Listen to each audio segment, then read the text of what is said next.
A woman met a man over the internet, and after a few days of exchanging messages, she had shared with him some of her private pictures about a beach party she had been to.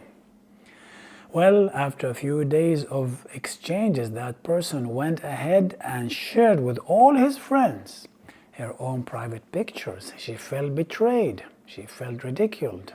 What is going on here? Is social media a safe place for self-disclosure? Let's find out. I am Nidal Hamwi in this episode of Overcoming Emotionally.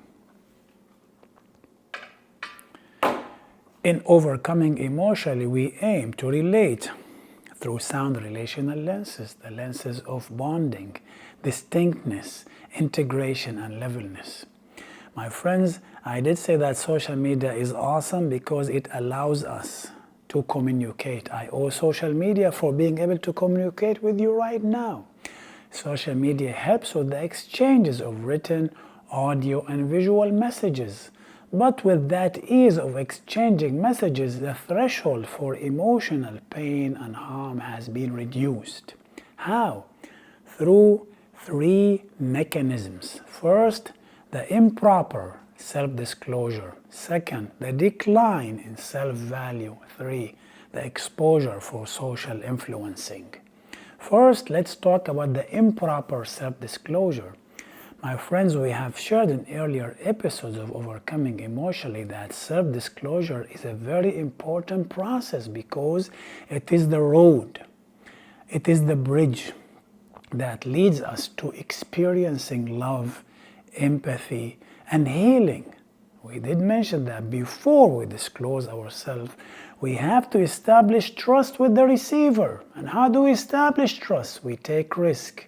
We give limited credibility, and we observe the response of the receiver. When they respond with trustworthiness, we conclude that trust can be built with them, and we start disclosing our feelings, our thoughts, our hopes, our memories, our betrayals, everything.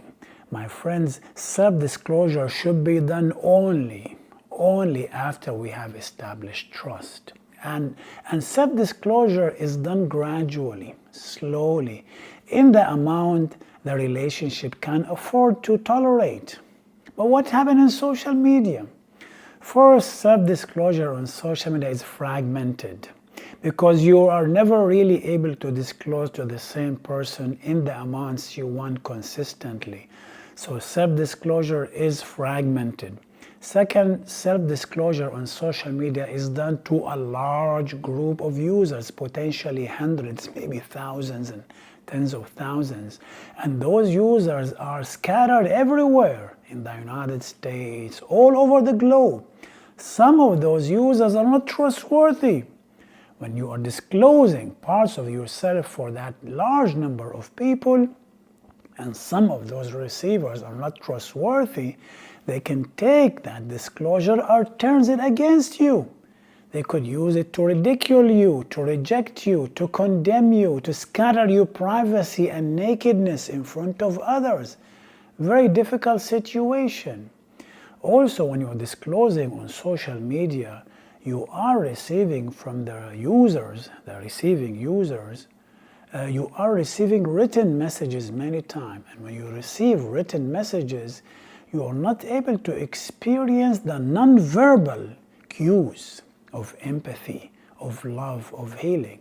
What does that mean? When I disclose to a trustworthy person, seeing them face to face in a restaurant or a park or in real life, I can see in their face the attention, the concentration on what I am saying. I see in their voice the kindness. I see in their gentle touches, in their body posture. All those things are non-verbal cues you can only experience from the other in face-to-face encounter.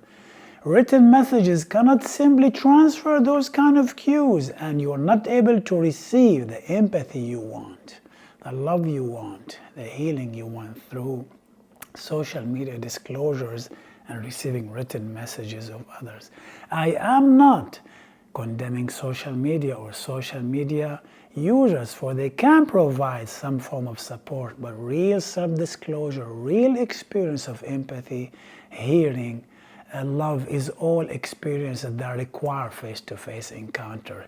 There is a power in being present. Harness that power. Stay awesome. Stay related. Follow me.